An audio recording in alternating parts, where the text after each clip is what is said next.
This is the story of the afternoon a 7-year-old girl ran straight into the most dangerous man in her city, grabbed his sleeve with both hands, and changed the direction of his life. It happened on a Tuesday in a neighborhood where everyone knew to keep their head down and their eyes forward. And it started with a child who was either too young to understand fear or too desperate to care. Before we get into it, if stories like this move you, hit that like button right now and subscribe to this channel so you never miss one. And drop a comment below telling me this. When was the last time a child taught you something about courage that you will never forget? I want to hear your answers. Now, let us begin. The Quartiere Vecchio sat at the edge of the city like a sentence that nobody wanted to finish.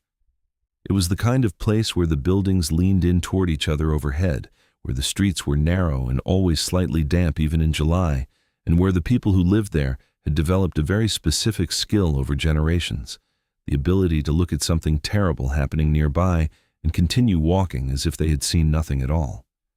Not because they were cruel people, because they understood the arithmetic of survival in a place like that. You saw nothing, you said nothing, and you made it home for dinner. The Ricci family had controlled the Quartiere for nearly 3 decades. They were not visible in the way that gangsters in movies are visible. There were no golden chains, no open threats shouted from car windows. The Riccis operated the way serious power always operates, which is quietly and with tremendous patience. Their influence showed up in small ways. A landlord who suddenly lowered a family's rent without explanation. A building inspector who found no violations in a restaurant that had been cited for 15 of them the week before. A debt that dissolved overnight without anyone making a phone call that could be traced. This was how it worked. Everyone in the Quartiere understood the arrangement, even if no one ever said it plainly. Dante Ricci was 53 years old the autumn that all of this happened. He was the eldest son of the man who had built the family's position, and he had spent 30 years maintaining it. He was not a tall man, and he was not an especially dramatic presence. He had gray at his temples and the deliberate way of moving that belongs to people who have lived for a long time inside situations where one wrong gesture ends conversations permanently. He wore plain dark suits. He drank his espresso standing at the same bar every morning at 7. He was respected in the way that something inevitable is respected, not with warmth exactly, but with a constant awareness of its presence. He had one rule that was known throughout the Quartiere, and that rule was this: children were untouchable. They were not involved. They were not used. They were not frightened, not threatened, not leveraged in any direction. This was not sentimentality on his part, or at least he would never have called it that. He would have said it was principle.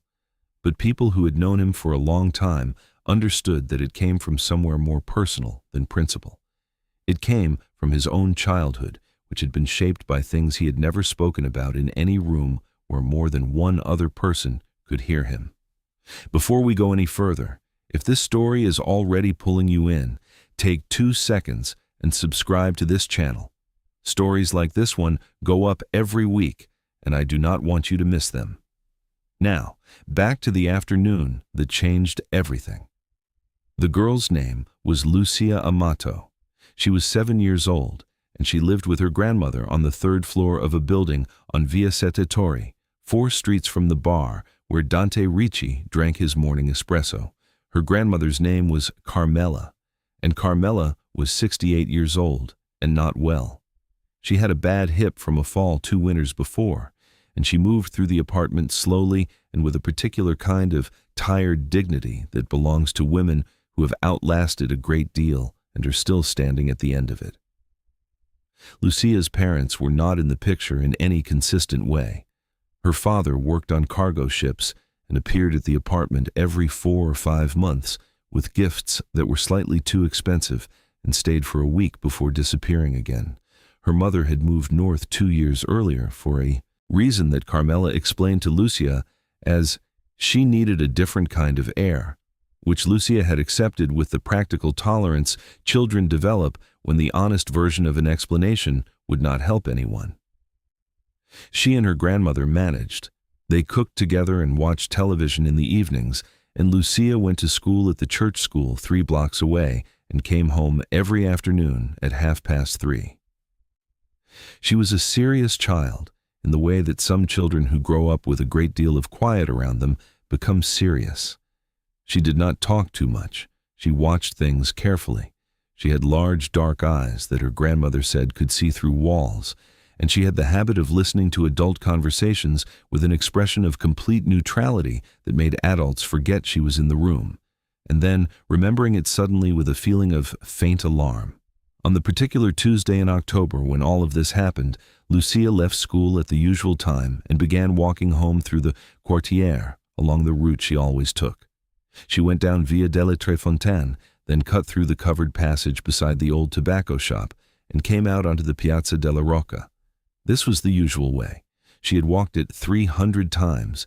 Nothing about it had ever been frightening. His name, as it was later established, was Fausto Del Re. He was 41 years old and had moved into the Quartiere 8 months earlier, taking a room above a hardware shop on Via Bassa. Nobody knew him well. He worked occasionally at the loading docks and drank in the evenings at a bar that was not in the Quartiere, but on its eastern edge, which put him in a category of person the neighborhood had always viewed with a particular wariness, present but not rooted, visible but unaccountable. What happened in the Piazza della Rocca that afternoon was never fully explained in any version of events that Lucia was able to give afterward. The facts were these. She had come through the passage and stepped into the piazza, and Fausto Del Re was there, near the fountain, and something about the way he looked at her stopped her walking. She stood still for a moment. He began moving toward her. She could not explain what it was about the way he was moving that told her what she needed to know. She was 7 years old, and she could not have articulated the mechanics of threat, but she understood them. She turned, and she ran. She ran back through the covered passage and turned left onto Via delle Tre Fontane, and she ran hard, the way children run when they are genuinely afraid, which is without any thought for direction or destination, only away.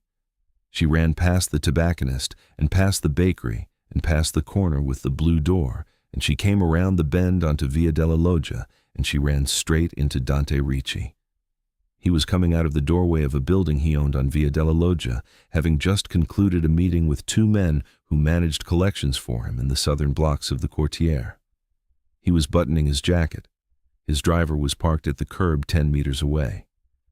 It was 4:20 in the afternoon, and the light was the particular deep amber of a late October day in that part of the country, and everything about the moment before the girl appeared was entirely routine. She ran into him with enough force that he had to take a step back to keep his balance. His hand came down onto her shoulder reflexively, steadying her, and she looked up at him. He recognized her only in the vague way you recognize someone you have seen in the neighborhood for years without ever having spoken to them. A small, dark-haired child, the granddaughter of the woman on Via Sette Torri. She was breathing in the ragged way of someone who's been running for fear rather than exercise, and her face was white. She said, "He is chasing me."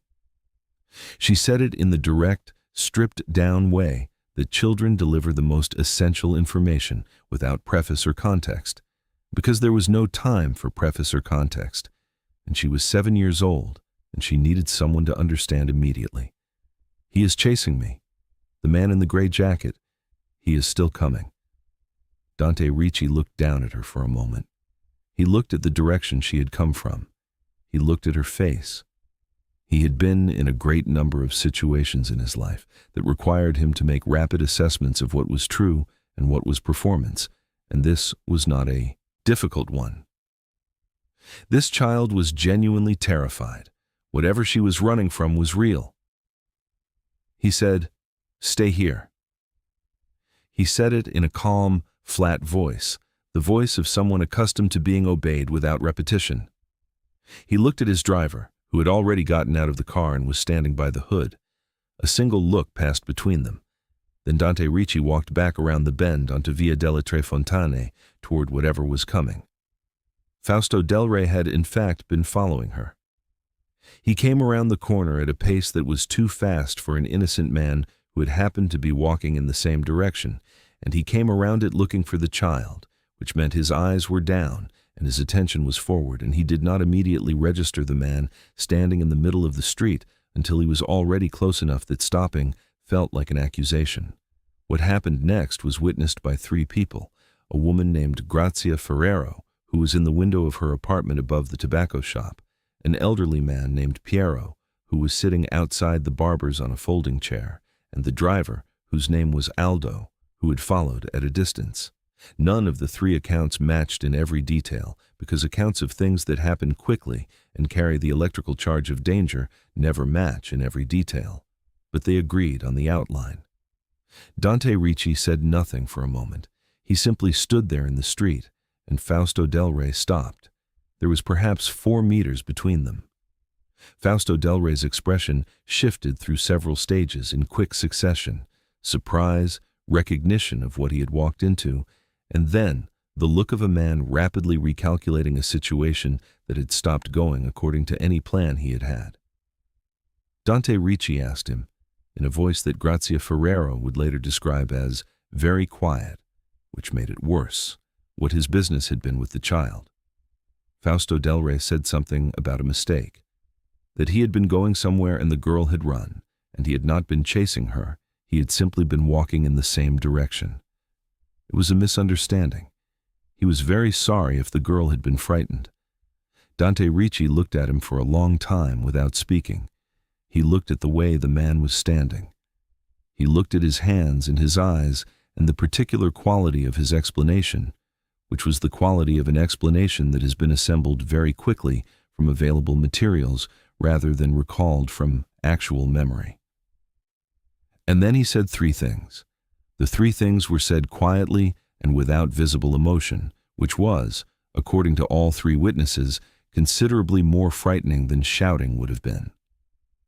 He told Fausto Del Rey that he had 20 minutes to collect what he needed from the room above the hardware shop on Via Bassa.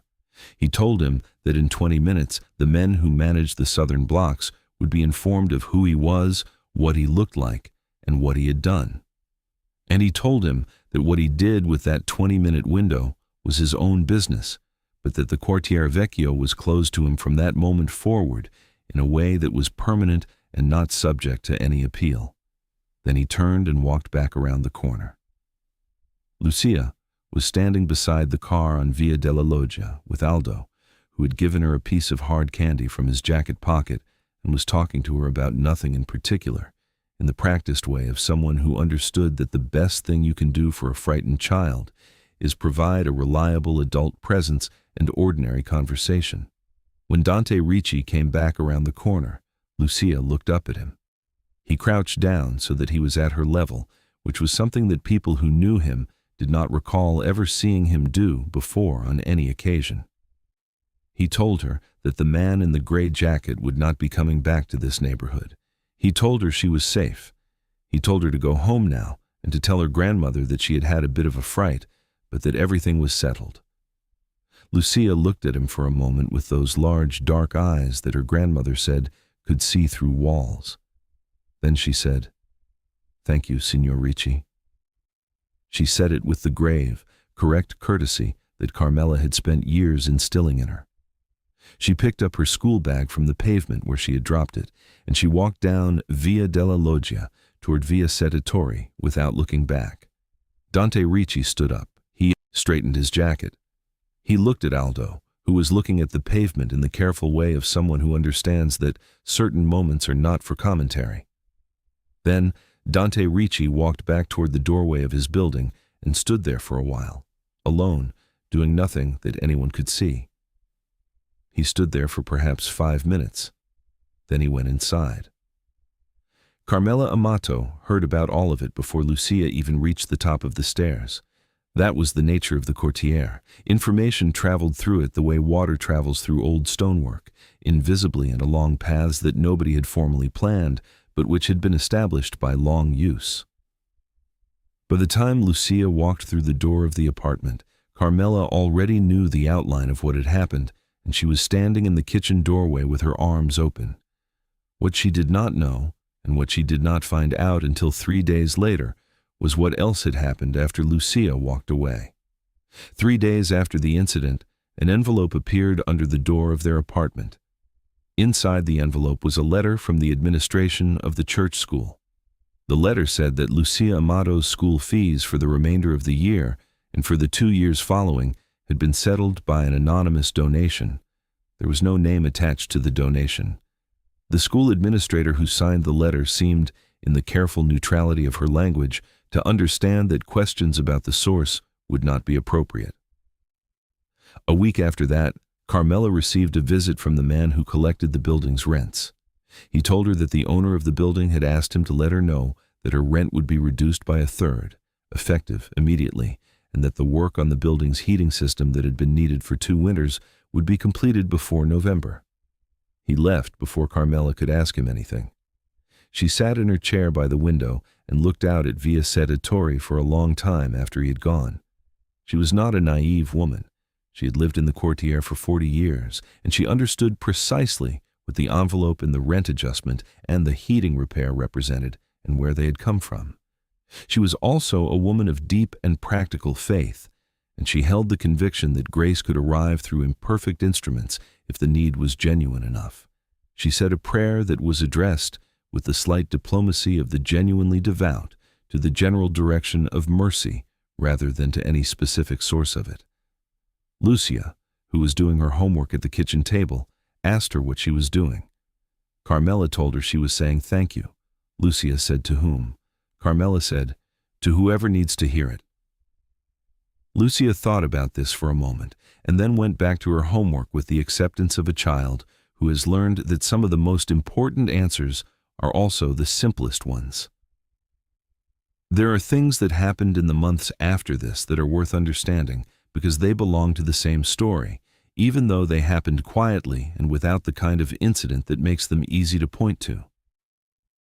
People in the Quartiere who paid attention to such things noticed that something had shifted in the way Dante Ricci conducted himself that autumn. Not dramatically, not in any way that would have made headlines or altered the basic facts of what his family was and what it did. But in small ways, that accumulated. A dispute between 2 families over a piece of property in the northern blocks, which had been heading toward a conclusion that everyone who knew the parties understood would be permanent and ugly, was instead resolved through a settlement that left both families intact.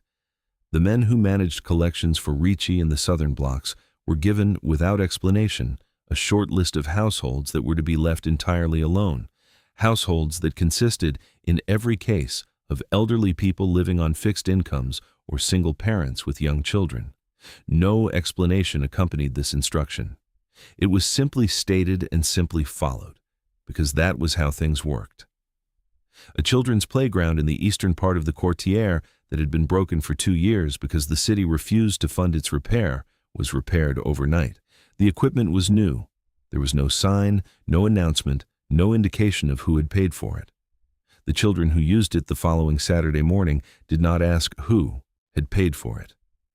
They only knew that the broken climbing frame that had been an obstacle for 2 years was now solid and new, and that the gate that had been hanging off its hinges had been rehung and repainted, and that someone had filled in the hole near the bench where Piero the old man sat in the afternoons. Piero himself, when asked about the playground, looked up from his chair and said something that the person asking him remembered for a long time afterward. He said, 7 years old, and she walked straight at the most dangerous man in the neighborhood because she was afraid of something worse. You know what that tells you? Fear is not the problem. It never is. It is what you do when you are afraid that decides everything. There is a version of this story that ends with Dante Ricci as its center. The powerful man who did a decent thing and was moved by an encounter with innocence and became, if not good, then better than he had been. That version is not false, but it is not the whole story. The whole story includes a 7-year-old girl who was running through streets that were designed by every social arrangement that surrounded her to teach her that the powerful were not safe and that running to them would make things worse. Every adult thing she had absorbed about the world she lived in should have told her to run somewhere else, to hide, to wait, to endure the fear quietly and not draw attention. She ran to Dante Ricci anyway, not because she thought he was good. She did not have the context to make that judgment. She ran to him because he was there, and because she was 7 years old, and she needed someone bigger than her to stand between her and what was frightening her. And he was the biggest thing available. And something in him responded to being needed in exactly that way, not as a king who grants favors, not as a man with power who decides to use it as charity when the mood strikes him. He responded as something older and simpler than any of that. He responded as a person who had once been a child in frightening circumstances and had not always had someone step into the street for him. He responded to Lucia Amato with the part of himself that had never stopped understanding what it felt like to be 7 years old and running.